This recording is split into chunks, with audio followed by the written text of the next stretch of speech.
Kapag nag-issue ng request ang ICC, ang gagamitin niya Interpol. Yung request na yon will be subjected to evaluation by the General Secretariat ng Interpol.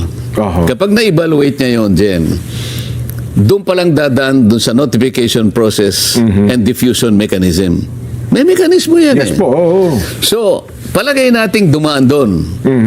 Sabi niya, okay, yung ano mo, sabi niya ganyan. Palagay mo lang na pumasok na yung complementarity. Wala nang ano dito eh. Sabi natin, nasunod na nila. Opo. Ibig sabihin, napagtibay nila na hindi gumagana ang korte natin, hindi gumagana ang fiscal natin. So, papasok sila ngayon. Yan, opo. So, pwede nang pumasok dahil nga iko-complement nila eh. Okay. Magwawaran siya ngayon. Idadaan mo pa ngayon sa sa procedural process. May proseso pa rin. Opo. Dumaan ba sa diffusion mechanism? Kasi magre-red notice pa yung ano eh.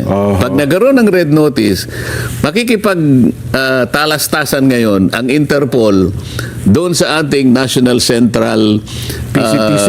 Hindi. Under yun ng PCTC yun eh. Makikipag-coordinate sa National Central Board. Opo. Okay.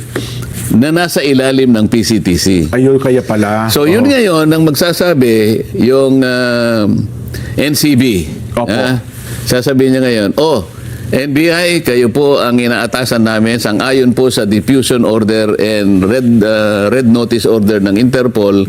Kayo po ang aming dinedeputize na mag-serve po ng warrant. Mag-implement ng warrant of arrest. At para po mai-serve po sa isang senador ng ating bansa. Lahat ng ito, ipakikita mo muna sa amin. Nangyari ba itong prosesong ito? Nako, mukhang hindi po lahat eh.